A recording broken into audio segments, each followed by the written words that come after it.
ग्रह नक्षत्र योगिनी राशिरूपिणीम् देवीं मन्त्रमयीं नौमि मातृकां पीठरूपिणीम् प्रणमामि महादेवीं मातृकां परमेश्वरीं कालहल्लोलकलनाशमकारिणीं यदक्षरैकमात्रेऽपि संसिद्धे सदर्भते नरः रक्षिताक्षेन्दुकन्दर्प शङ्करानलविष्णुभिः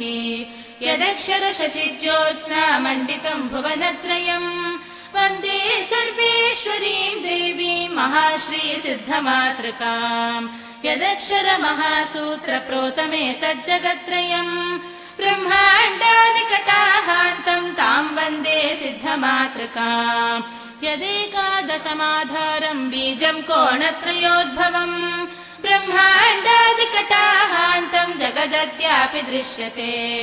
आकर्षादिततोन्नद्धपयशाक्षरवर्गिणीम् ज्येष्ठाङ्गबाहुपादाग्रमध्यस्वान्तर्निवासिनीम् तामीकाराक्षरोद्धाराम् सारात् साराम् परात् पराम् प्रणमामि महादेवीम् परमानन्दरूपिणीम् अद्यापि यस्या जानन्ति न मनागपि देवताः केयम् कस्मात्केनेति स्वरूपा रूपभावनाम् वन्दे तामहमक्षय्याम् शकाराक्षररूपिणीम् देवीं कुलकलोल्लास प्रोलसन्तीम् पराम् शिवाम् वर्गानुक्रमयोगेन यस्याम् मात्रष्टकम् स्थितम्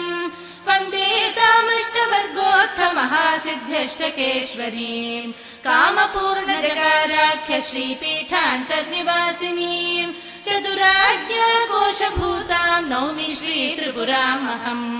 इति 12 श्लोकैः स्तवनम् सर्वसिद्धिकृत् देव्या स्वखण्डरूपाया स्तवनम् तव तद्यतः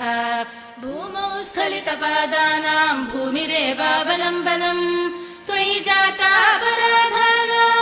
त्वमेव शरणम् शिवे त्वमेव शरणम् शिवे त्वमेव शरणम् शिवे।